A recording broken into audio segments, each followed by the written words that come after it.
always finds a way. And so no matter the season, we look for where love is needed and ways to love others. This is the way, Jesus said, people would know we are really following him. Last week, we delayed a planned message from Jay and Erin, two members of our family team, to make space to address racism more directly. This week, we will hear their very practical teaching with ways to take action to love our actual neighbors right away. This sort of action is exactly what is needed, maybe now more than ever. But before we hear from them, I'm here to challenge us all to make a timely investment in our city and church in Jesus' name. It's not all that can be done, but it's a start. This week, let's all make at least 2 specific personal contacts to love and encourage others. 1 to each of 2 groups of people. First, reach out to a friend, neighbor, acquaintance, or coworker who is Black. And reach out to someone in law enforcement. I'm sure you probably know people who actually fit both categories, but let's shoot for both, at least 2. If we all do this, 10,000 people, at least, probably more, will hear from people that they are seen, that they're valued, that they're heard and known. Look across your life, especially in our church, and identify people who you have a relationship with who are Black. Check in with them in a way that makes sense. A text, an email, a phone call, a visit, letting them know that you see them, you care, you're praying for them, and that you're ready to listen and empathize. I received multiple emails this week from people in our church who are Black. They expressed to me the elevated challenge of this season. More so, some of them were saddened that others in our church had not reached out and understood that this is tough. Still others who had received phone calls or been checked in on were so grateful. Now, not every person needs a huge conversation and they don't need answers, but every person needs to know who cares about them and that people do care. Like the systemic change that we need and hope for, heart change does not happen in one phone call, a one-time teaching or conversation. But it does begin with simple action like this, and it continues in committed, consistent listening, learning, reflection, and action. I'm committed to this. And our church is committed to this. In fact, you'll hear more in coming days about how our church will respond together. Let's make another personal contact, a second one. Let's look across our lives for people who work in law enforcement and their families. Let's show up with empathy and gratitude as we reach out and encourage them without politics or opinions. Let's commit to praying for their safety and peace, as well as the discernment to give their best and do what's right in tough positions they enter daily. After filming last week's teaching about racism with the help of a really awesome and diverse group of people, I went to pick up one of my kids at a friend's house. This friend is a law enforcement officer. Another of our friends was there, and he's part of Las Vegas Metro. I saw the hurt and offense in them about how some are lumping them in with the most offensive failures across our country.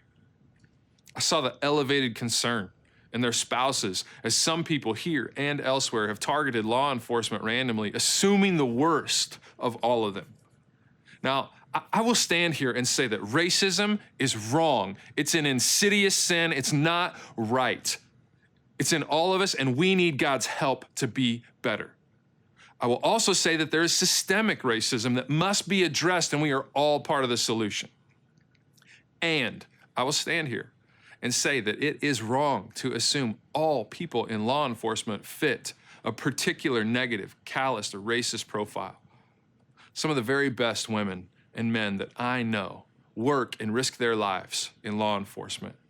And while police practices must be evaluated and sharpened, let's not forget the person behind the badge. Everyone, this is not about picking sides or agreeing on needed policy or change. This is about loving people well. This is about obeying Jesus when he said, love your neighbor, all your neighbors as yourself. So let's take a step, a simple step, 2 contacts. Let's reach out, all of us this week, personally, to at least one person in each of these categories. Let's all do what we can to love our neighbor and build unity. Where there is hurt around us, let's move closer to love and help personally, and let's begin with our neighbors.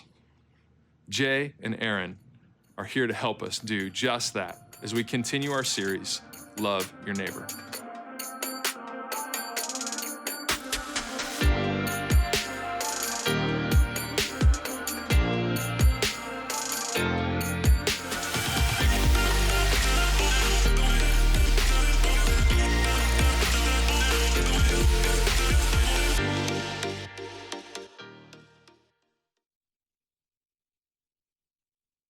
Throughout this series, we've been asking a question. What if, when Jesus said, love your neighbor, he meant our actual neighbor, the person who lives right next door or 2 doors down or just across the street? What if, instead of an overgeneralized, the world is my neighbor, Jesus was saying we need to love a real face in a real place, someone specific, like the person in the house beside you? I remember the first time I was confronted with this concept. It was October of last year, and our staff was reading through a book called The Art of Neighboring. That question was on page 1, and it stopped me in my tracks. You see, the Faces and Places series we did last fall was easy for me. I loved thinking about how to help the faces, the people I see and interact with on a regular basis in the places I go. I loved thinking about how to bring life to them in Jesus' name. That was easy, because I got to choose when and how often I went to those places and saw those faces. They were people I chose to do life with. I determined when and how our lives would intersect. So loving my faces and places was easy, but loving my actual neighbor, that was a different story. Because I didn't get to choose my neighbors. We just happened to have the same realtor or wanted to live in the same part of town or thought the same schools would be good for our kids. And what's more, I don't get to choose when and how often our lives intersect. And as an introvert, as a guy who's always looked at home as his refuge, this is hard for me. So in October, when I read that line, what if, when Jesus said, love your neighbor, he meant our actual neighbor? All I could do was picture my neighbor, Phil. Now here's the thing. Phil's a super nice guy. He's incredibly well-meaning. But Phil talks a lot. Phil's that guy who's decided in his retirement to be the official neighborhood greeter for our apartment building. So he spends much of his day in the parking garage polishing his Toyota Camry, but he never actually looks at his car. He's always scanning the horizon for someone going to or getting home from work. And as soon as Phil sees him, it's goodbye Camry, hello neighbor. And then you're in a one-way conversation for 20 minutes. So for the first year that Phil and I were neighbors, I would strategically try to find ways to get in and out of my house without contact or engagement. There were times I sprinted from my car to make it appear something serious was happening that needed my immediate attention. And there were other times that I saw someone walking their dog in the distance, so I slowed down so they'd be the ones who got to Phil first, and I could get by with just a wave. I know, I'm a horrible, horrible human being. But here's the thing. Time is really important to me. So I was afraid that if I stopped and took time to get to know Phil, it would take up too much of my time and keep my home from being a refuge. That was my fear, my excuse, my hesitation. I'm not saying it's right or okay. In fact, I'm saying the exact opposite. I'm just owning that we all have fears and reservations that could maybe stand in the way of us obeying Jesus and loving our actual neighbors. Here's the thing. We all agree that this is hard. And every last one of us has excuses, hesitations, and fears. But you and I have also experienced what's on the other side of those fears. We've all, at some point, whether it was forced or of our own volition, found ourselves talking with and then becoming friends with someone we never expected. And now, we can't imagine life without them. So it seems to me that the hardest part in all of this is overcoming that initial fear and making that initial contact. So today, Erin, our high school pastor, and I want to take a few minutes and offer some practical observations that will hopefully break down some of those fears. So as we're looking into what it really means to love our neighbors well, despite our fears and our hesitations, there's a very well-known scripture from God's word that has really been driving us. It's found in Luke 10:27, and it says, "You must love the Lord your God with all your heart, all your soul, all your strength, and all your mind.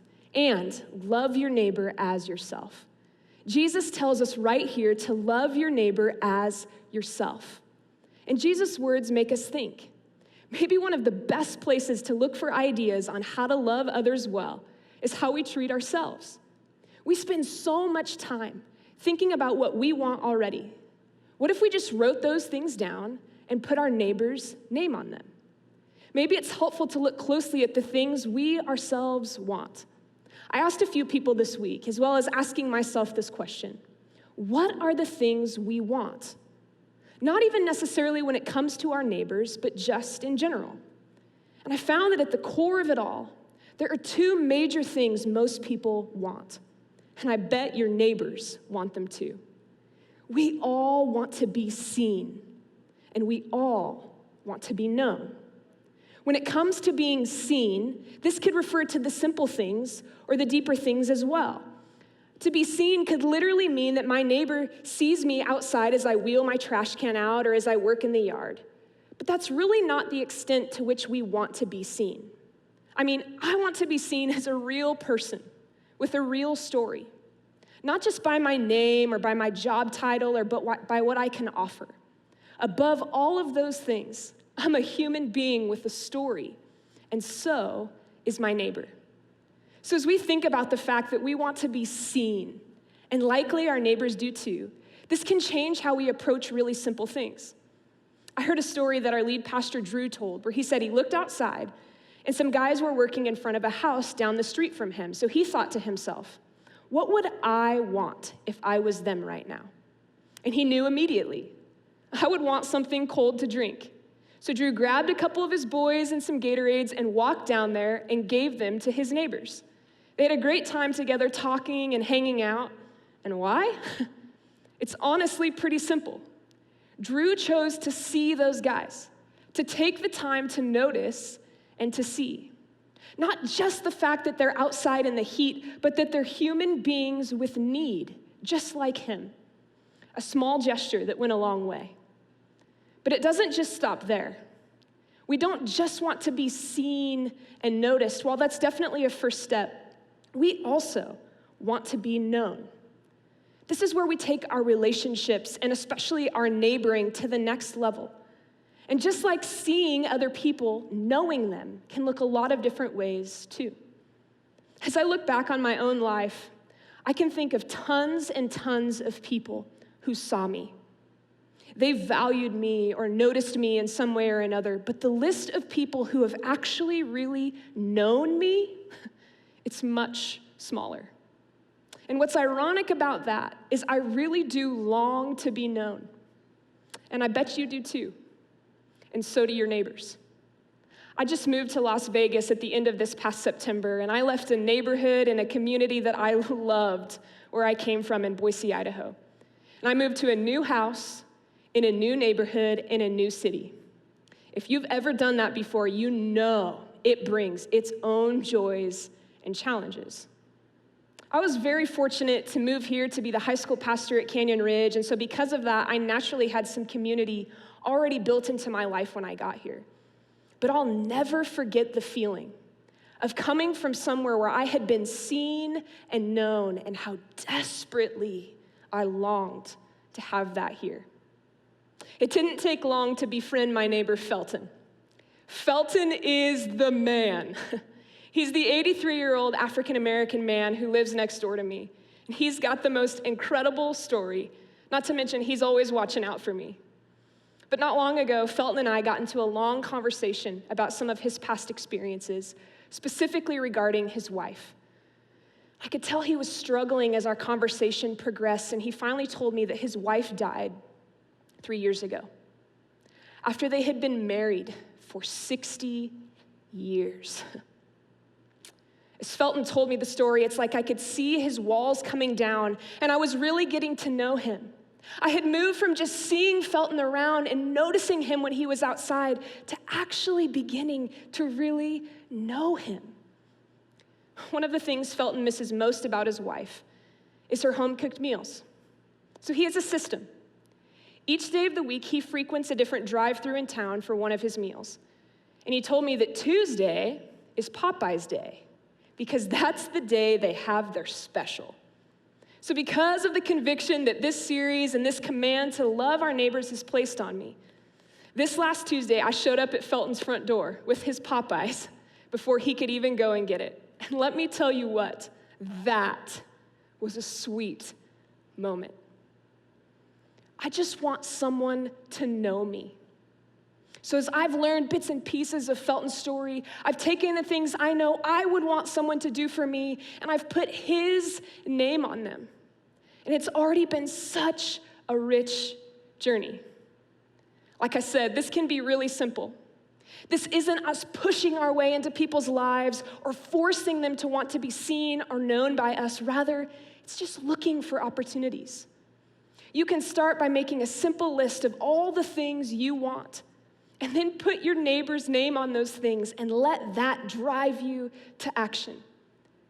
God takes those moments that seem really small and insignificant, and he turns them into something greater than we could ever ask or imagine. Over the last few months, Drew has been introducing our church to a great tool called Discovery Bible Study, or DBS.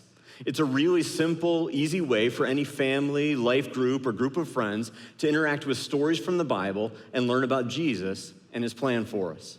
Now, through the years, I've done DBS with dozens of different groups, literally. Everything from pastors to people who've never even opened a Bible. And that's one of my favorite parts about DBS, and it's one of the reasons Drew has been introducing it to our church family. You don't have to know anything about God or the Bible to jump in and do a DBS. There are literally no right or wrong answers. It's just a group of friends making observations about God and humanity by reading and retelling stories about Jesus. Like I said, I've been in dozens of DBS groups through the years, and currently I'm in two.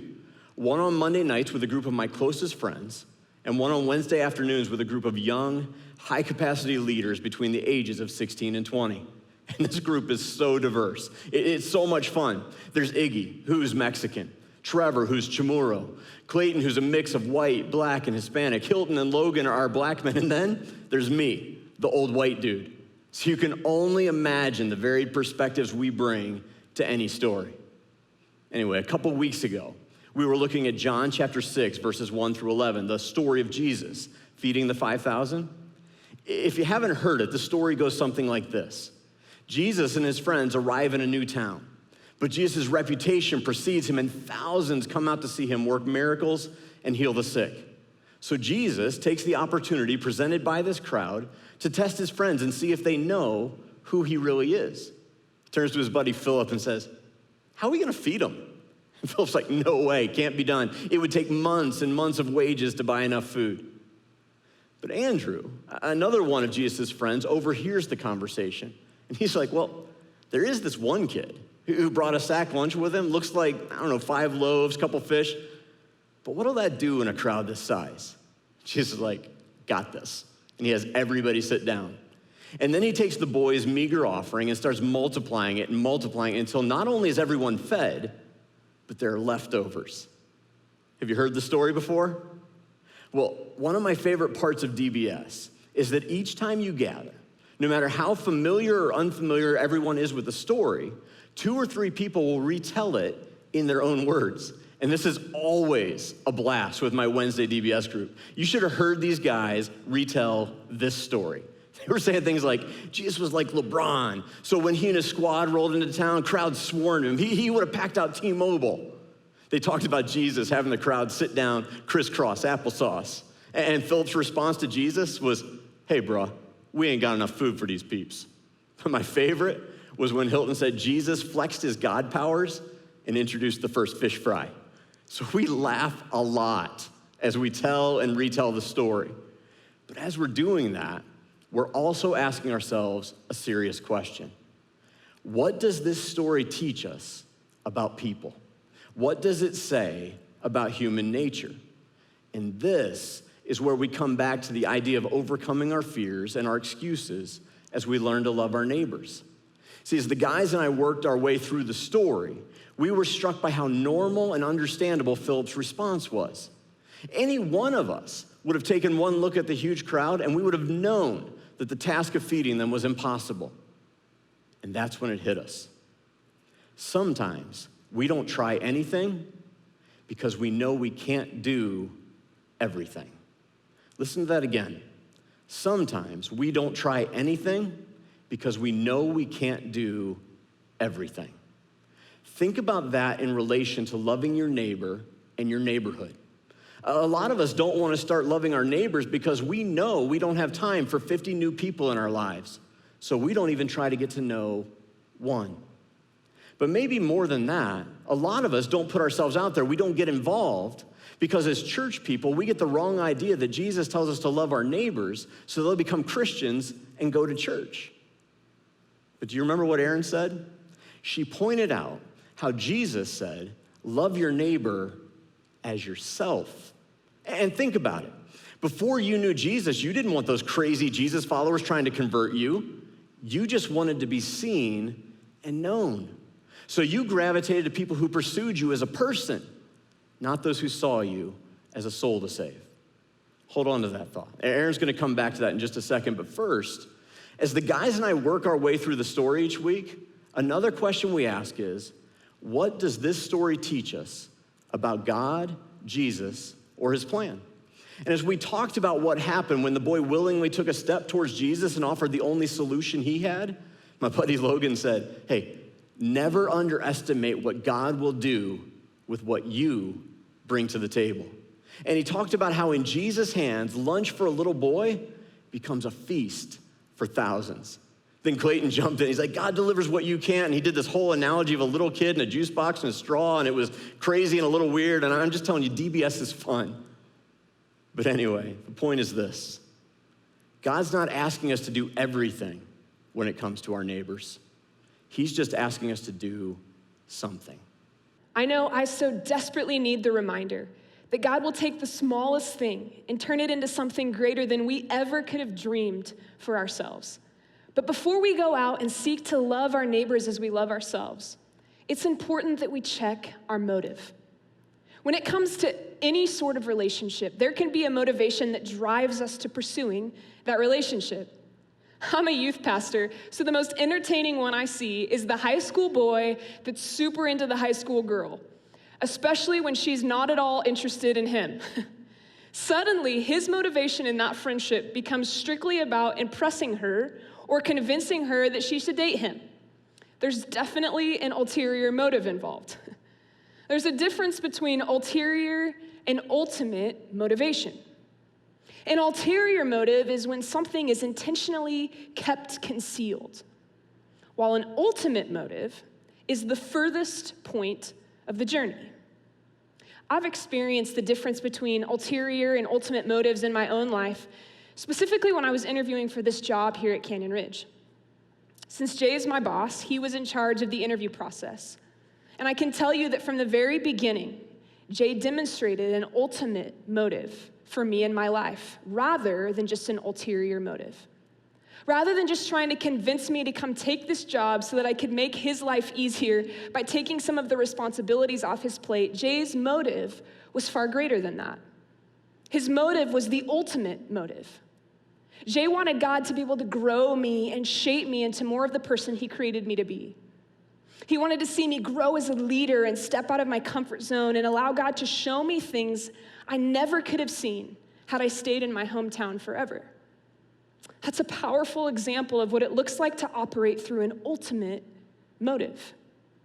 The difference between ultimate and ulterior motives could be summed up like this. This person is on my side as opposed to just getting me on theirs. And it's really important that we understand the difference between these two things, especially when it comes to our neighbors. If the only reason we are getting to know our neighbors is so that we can try and convince them to come to our church or convince them why they should follow Jesus, we have failed to actually work to see them and to know them. Now stick with me, because of course we hope our neighbors come to know Jesus and even find themselves consistently involved in a faith community. That would be such a win. But that's where the difference between ulterior and ultimate motives come in. If introducing our neighbors to Jesus is our ulterior motive, we will have a really hard time loving them right where they're at and seeing or knowing them for who they are. Rather, we'll likely grow very impatient quickly.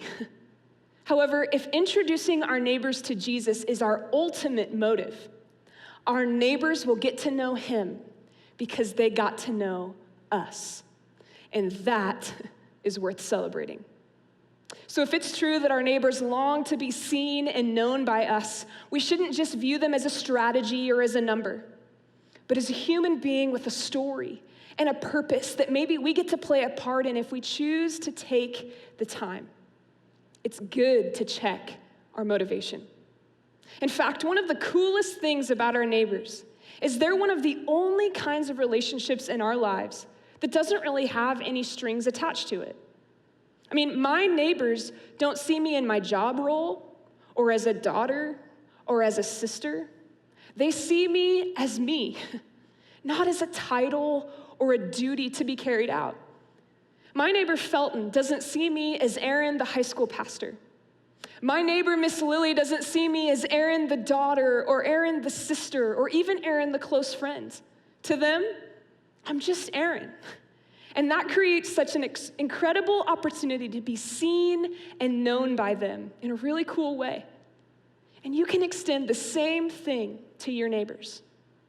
They have responsibilities and obligations and relationships to maintain, but you can see them simply for them. There is so much potential in that opportunity. I'm not naturally extroverted. When I'm in my own world and living my life around the house, my tendency is to be very introverted and to keep to myself. So I completely understand many of the fears and hesitations that Jay mentioned earlier. It can be intimidating to put ourselves out there and to engage people, even people we see from a distance all the time. But as I've taken the last couple of weeks to really think through the opportunity that is waiting for me, as I seek to see and to know my neighbors, I can't help but get excited. It's exciting to think about forming new relationships and ultimately, hopefully, help my neighborhood become a better and more unified community. And even more than that, I get excited when I think about what God dreams of doing with the little bit that I offer to him and to my neighbors. It's amazing how such a simple statement, love your neighbor as yourself, has such huge implications on our lives. God's ideas and ways and invitation are so much better than anything we could ever dream up on our own. One of the great things about DBS is that each time you work through a story with your friends, you always end by asking God what tangible, costly thing he would have you do in obedience to what he showed you in that day's story. Around here, we call these I will statements. For instance, Erin could say, I will love my neighbor Felton by showing up at his door with Popeyes this Tuesday. It's tangible, it's moderately costly, it's in response to the scriptures we examined, and it can be done soon. Make sense? Well, a few years ago, I was in a DBS with a guy named Andrew. And one day, we were looking at the feeding of the 5,000 and the first ever fish fry. And something clicked inside him. It was the end of June 23rd, to be precise. And feeling very inspired, Andrew proceeded to tell us how on July 4th, he and his wife Stacy were gonna throw a block party for their entire neighborhood. They were gonna go door to door and introduce themselves to their neighbors and invite them to a massive bash, complete with bouncy houses and water games and steaks on the grill and commemorative t-shirts, the whole deal. That was his I will statement.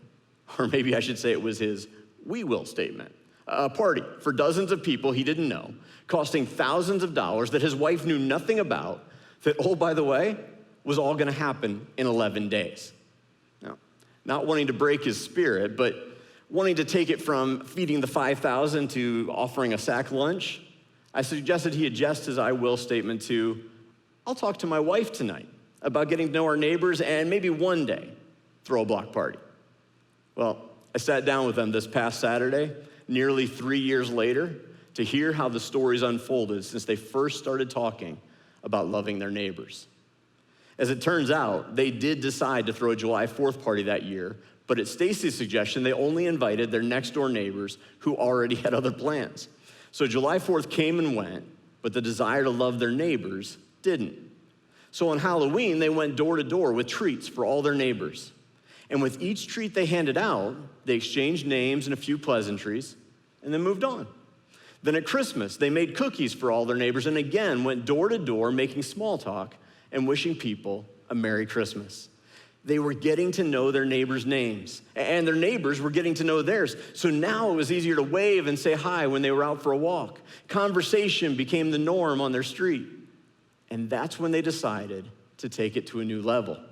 They started hosting Taco Tuesdays, where they'd invite one family at a time to come over for dinner. And as the weeks ticked by, their 7-year-old and 4-year-old started asking which neighbor they were gonna have over next week. Their kids were learning to love their neighbors. And then last fall, during football season, Andrew and Stacy did what felt and had become totally natural to them. They hosted a football watch party for all their neighbors. And as Andrew looked around the room at all the people in their team jerseys, eating hot dogs and telling stories as friends, it hit him. The dream God had put in his heart more than 2 years earlier had finally been realized. Now here's the thing. Had Andrew burst through the door on June 23rd, 2017 and announced his plans to Stacy, she would most likely have been overwhelmed by the enormity of the task and decided to not try anything because she couldn't fathom doing everything. And if when they showed up at the first neighbor's door, their motives had been, get them to church, their neighbors would have sniffed out their ulterior motives and no friendship would have developed. But because they took several small, tangible steps of love towards their neighbors, their neighborhood is a happier, more enjoyable place to shelter in place. They even have a neighborhood text group straight out of the 1950s where people routinely ask to borrow tools or ingredients for Taco Tuesday. You know what else? This July 4th, they're throwing a block party. So, what's your I will statement today? Or better yet, what's your family's we will statement? What small, tangible, moderately costly step of obedience will you and your family take this week? Maybe the Spirit's already whispered something in your ear while Jay and I have been sharing, and you know exactly what you need to do. Maybe one of your kids has already shouted it out while you've been watching. If that's you and your family, please take a second right now and type your we will or your I will statement in the chat. We will, and then fill in the blank. And then keep typing and say, we will do this by this day. Or maybe you and your family need a little time over lunch or dinner to talk it through. If so, let me encourage you to go to our website right now and check out the DBS resource page. There are some great tools there, including resources to help you do this with your elementary age kids. Do a DBS today with the story of the Good Samaritan in Luke chapter 10, verses 25 to 37. I had the chance to do a DBS with this passage with a group of high school students this last week, and it was incredible. I mean, I've heard this story a lot, but I walked away with new insights and observations after our time together. Try it. You'll be amazed how God changes our neighborhoods as we begin loving our neighbors as ourselves through small, tangible acts of obedience.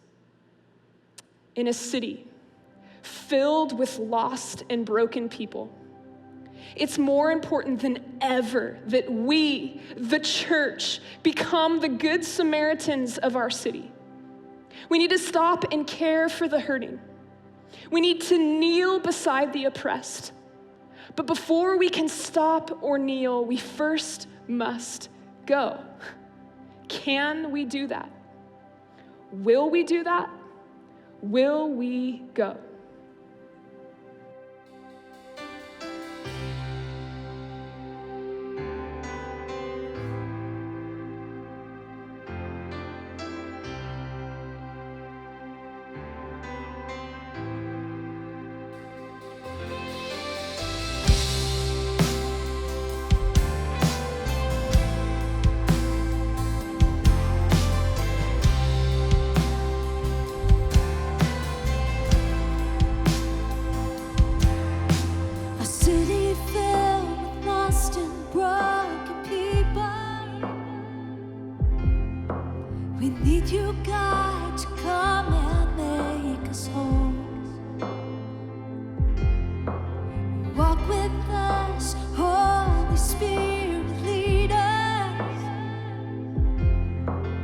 We go